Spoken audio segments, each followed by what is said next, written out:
നബിദിനത്തിന് പറ്റൂലെന്ന് തെളിവുണ്ടെന്നോ?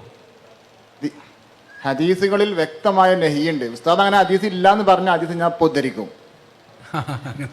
ജന്മദിനാഘോഷത്തെ നിരാകരിച്ചുകൊണ്ട് നെഹി ചെയ്തുകൊണ്ട് ഹദീസ് ഉണ്ട്, വ്യക്തമായ ഹദീസ്. അതന്നെ, ജന്മദിനാഘോഷത്തിനെതിരെ ഹദീസ് ഉണ്ട്. ആഘോഷിക്കരുത്, ജന്മദിനം ആഘോഷിക്കരുത്, മുത്തുനബിയുടെ തന്നെ. അപ്പൊ മറ്റുള്ളവർക്ക് പിന്നെ പറയണ്ടല്ലോ. ഫൽയഫ്റഹു എന്ന് പറഞ്ഞാൽ ജന്മദിനം ആഘോഷിക്കൂന്നല്ലോ അതിന്റെ അർത്ഥം. അല്ല, ഫൽയഫ്റഹു എന്ന് പറഞ്ഞാൽ ടെൻഷൻ ആയിരിക്കാന്ന, സന്തോഷിക്കൂ. അത് ഖുർആനല്ലേ?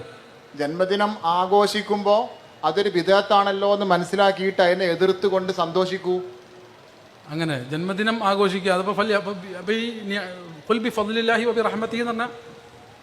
അള്ളാഹുവിന്റെ റഹ്മത്ത് കൊണ്ട്, അള്ളാഹുവിന്റെ നബിദിനം, അങ്ങനെ അല്ല, അങ്ങനെ അർത്ഥം വരില്ല. അങ്ങനെ നബിദിനത്തെ അള്ളാഹുവിന്റെ നബിദിനോ അല്ല, ശരിയാവും.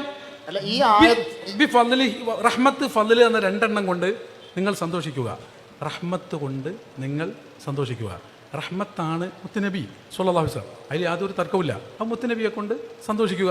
മുത്തുനബിയെ കൊണ്ട് സന്തോഷിക്കുക എന്ന് പറഞ്ഞാൽ മുത്തുനബിയുമായി ബന്ധപ്പെട്ട എന്തൊക്കെയുണ്ടോ ആ ഓരോന്നുമായും സന്തോഷിക്കുക. അതിൽ നബിദിനം ആയാലും സന്തോഷിക്കുക, അല്ലാതെ ആയാലും സന്തോഷിക്കുക.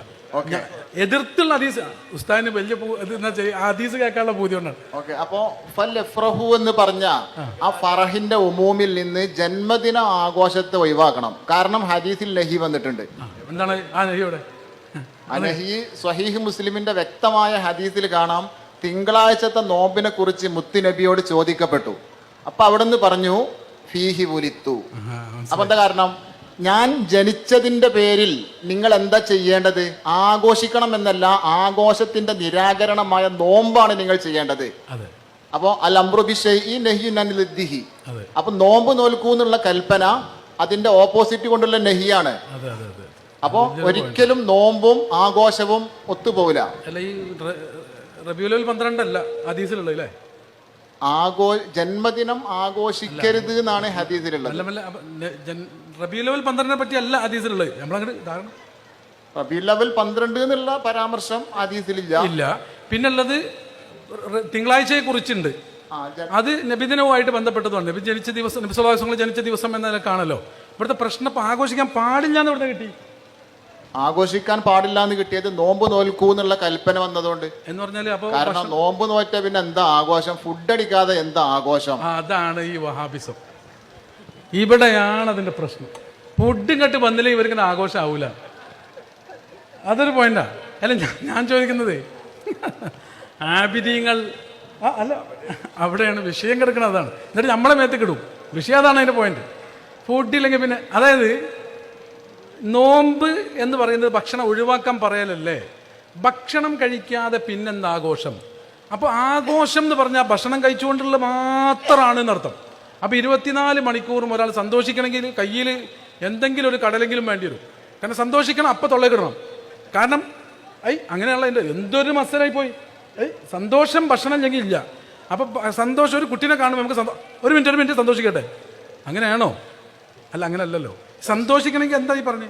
വിശന്നാൽ ഭക്ഷണം കഴിക്കണം, സന്തോഷം ഉണ്ടാവണമെങ്കിൽ ഉറപ്പല്ലേ? അല്ല, സന്തോഷം വിശപ്പുള്ള ഞാൻ ചോദിക്കണതല്ല. സന്തോഷം ഇതിനെതിരാന്ന് പറഞ്ഞതിനെ കുറിച്ച് ഞാൻ പറഞ്ഞത്.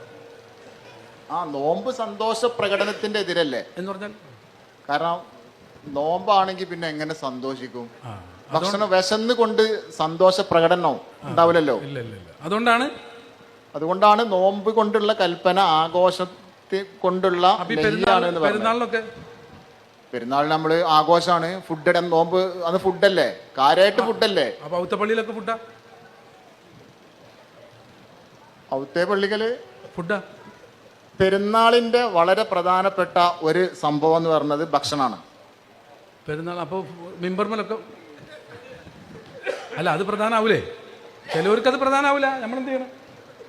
മിമ്പർമലൊക്കെ ഇമാമ നിൽക്കുന്ന ആളല്ലേ മാതൃകയാവണ്ടേ? സന്തോഷിക്കാനുള്ള പറഞ്ഞിട്ടുണ്ട്. മിമ്പർമൻ തന്നെ എല്ലാവരും ഓരോ അലുവ അങ്ങനെ എടുത്തിട്ട് എല്ലാവരും ഓരോന്ന് കൈ പിടിച്ചോളി ബിസ്മില്ല. ഇങ്ങനെയാണോ? എനിക്ക് മനസ്സിലാവാഞ്ഞിട്ട് ചോദിക്കണം. എന്ന് പറഞ്ഞാൽ ഈ വിശപ്പ്, ഭക്ഷണം കഴിക്കാതിരിക്കൽ സങ്കടമാണ്, അതിൽ സുഖമില്ല എന്ന് പറഞ്ഞാൽ, മോനെ പെരുന്നാൾ സന്തോഷമല്ലേ? പെരുന്നാളിന് സന്തോഷിക്കണോ? പെരുന്നാളിന് സന്തോഷിക്കണം. പെരുന്നാളിന്റെ ഏറ്റവും വലിയ അമലേതാ? പെരുന്നാൾ നിസ്കാരം. അതിലെന്താ സംശയം? പെരുന്നാൾ നിസ്കാരം തന്നെ ഏറ്റവും വലിയ അമല്. അത് സന്തോഷിക്കാൻ വേണ്ടിയാണോ? തീർച്ചയായിട്ടും. അപ്പൊ അതിൽ ഫുഡ് അടിച്ചാല് അതിപ്പോ നിസ്കാരത്തിൽ ആരെയും ഫുഡ് അടിക്കുക? അതാണ്. അപ്പൊ ഏറ്റവും സന്തോഷിക്കണ ഒരു നിസ്കാരം അല്ല, നിസ്കാരം കഴിഞ്ഞിട്ട് അടിച്ചാൽ മതി. ശരി, ഞാൻ പറഞ്ഞത് നിസ്കാരത്തിലാണോ ഫുഡ് അടിക്കുന്നത് വേറെ കാര്യം. നമ്മളെ വിഷയം പെരുന്നാളിന് സന്തോഷിക്കണം. സന്തോഷിക്കാൻ പറഞ്ഞ പെരുന്നാളിന് ഏറ്റവും വലിയ സന്തോഷം നിസ്കാരമാണ്. ഏറ്റവും വലിയ ആഘോഷം പെരുന്നാളിന് പെരുന്നാൾ നിസ്കാരമാണ്. ആ പെരുന്നാൾ നിസ്കാരം സന്തോഷിക്കാൻ വേണ്ടി വെക്കപ്പെട്ടതാണ്. അതിലൊരു തുള്ളി വെള്ളം കുടിക്കാൻ പറ്റൂല, ഒരു രക്ഷയില്ല. പിന്നെ വേറൊന്ന്, നോമ്പിന് നമുക്ക് വിശക്കുണ്ട് എന്ന് ആരോടെങ്കിലും പറയാം, നിസ്കാരത്തിൽ അതും പറ്റൂല. നോമ്പിന് വിശക്കുണ്ട് എന്ന് പറഞ്ഞ് എങ്ങനെയും മണ്ട എവിടേക്കെങ്കിലുമൊക്കെ പിന്നെ കള്ളാ വീട്ടിയാൽ പോരെ, എന്തെങ്കിലുമൊക്കെ ചെയ്യാലോ, എവിടേക്കെങ്കിലും പോകാൻ, അല്ലെങ്കിൽ ഭക്ഷണം നോക്കിക്കുക, അല്ലെങ്കിൽ അവിടെ വർത്താനം പറയാം. ഇത് നിസ്കാരത്തിൽ അനങ്ങാനും പറ്റൂല, തിന്നാനും പറ്റൂല എന്ന് ആലോചിക്കണം. എന്നിട്ട് സന്തോഷിക്കണ കോലപ്പം മൂപ്പര് പറഞ്ഞത് അല്ലാഹു അക്ബർ. ഭക്ഷണമില്ല, മുട്ടായി ഇല്ല, ഒരു കടലില്ല, ഒന്നുമില്ല. എന്നാലോ മിണ്ടാനും വേറെ ഒന്നും വർത്താനം പറയാൻ പറ്റൂല. ഇത് ആഘോഷത്തിന്റെ ഭാഗമായി മുത്തുനബി പഠിപ്പിച്ചതാണെങ്കിൽ സ്വല്ലല്ലാഹു അലാ മുഹമ്മദ്, എല്ലാവരും സല്ലം സല്ലല്ലാഹു മുഹമ്മദ് സ്വല്ലല്ലാഹു അലൈഹി വസല്ലം. ഒന്ന് ഉണരാനാട്ടോ, ഒന്ന് ഉണരാനാണ് നോമ്പ് നോൽക്കാൻ പറഞ്ഞത്. ഇനി അതിൽ വിഷയം മാറ്റാനല്ല ഞാൻ സംസാരിച്ചത്. ഇതെല്ലാവരും കൂടി ഇങ്ങനെ നോമ്പ് നോൽക്കാനല്ലേ പറഞ്ഞത്. അപ്പോൾ സന്തോഷിക്കാൻ പാടില്ലല്ലോ എന്ന് വല്ലാതെ അതിന്മേൽ സൈക്കിൾ എടുത്ത് കൂടുന്ന സമയത്ത് സാധാരണക്കാർക്കൊക്കെ ഇതൊക്കെ ഇങ്ങനെ കേൾക്കുമ്പോൾ ഒരുപാട് ഫലങ്ങൾ ഉണ്ട്.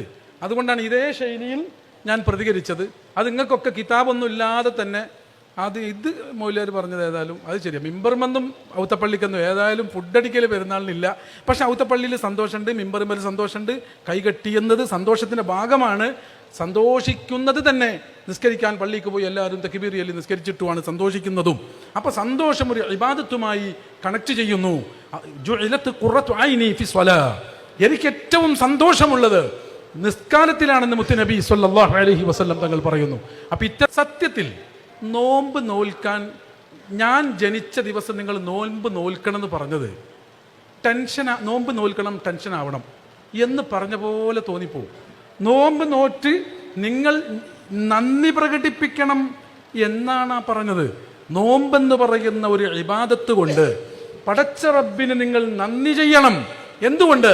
ഏറ്റവും വലിയ അനുഗ്രഹമായ മുത്തുനബി സ്വല്ലല്ലാഹു അലൈഹി വസല്ലമ തങ്ങളെ അള്ളാഹു നിങ്ങൾക്ക് നൽകിയില്ലേ? അതിന് പടച്ച റബ്ബിന് നിങ്ങൾ സന്തോഷത്തോടെ തിരിച്ചു നന്ദി ചെയ്യണ്ടേ? ആ നന്ദി ചെയ്യാൻ അള്ളാഹുവിന്റെ മുമ്പിൽ അള്ളാഹുവിന് നന്ദി ചെയ്യാന്ന് പറഞ്ഞാൽ എന്താ? ഇബാദത്ത് കൊണ്ട് നന്ദി ചെയ്യുക. ആ ഇബാദത്തിൽ എന്ന് പറയപ്പെട്ട ആ നോമ്പ് നോറ്റവന് ഞാൻ തന്നെ എന്നെ തന്നെ കാണാനുള്ള അവസരമുണ്ടെന്ന് പറഞ്ഞ അത്രയും പവറുള്ള നോമ്പ് എന്റെയും ബൈനി വബൈന അബ്ദി അങ്ങനെ പ്രഖ്യാപിച്ച ആ രഹസ്യമായ റബ്ബിന്റെയും അടിമയുടെയും ഇടയിലുള്ള രഹസ്യമായ നോമ്പ് കൊണ്ട് നിങ്ങൾ നന്ദി ചെയ്യണം എന്ന് പറഞ്ഞതാണ്. ഈ ത്വാം എന്നതും ഒരു ഇബാദത്താണ്.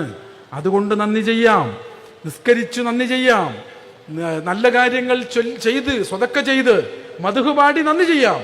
നന്ദി ചെയ്യാനുള്ളൊരു അടയാളം മാത്രമാണെന്നത് ഇമാം സുയൂത്തി ഇതേ വിഷയം ഉദ്ധരിച്ചുകൊണ്ട് നോമ്പിനെ ഒരു ഉദാഹരണമായി ഒരു നന്ദി ചെയ്യാൻ വേണ്ടി ഒരു അമലായി കണ്ടതാണ്. അമൽ നോമ്പല്ലാത്തതും ഉണ്ട് എന്ന് ഇമാമിങ്ങൾ വിശദീകരിച്ചിട്ടുണ്ട്.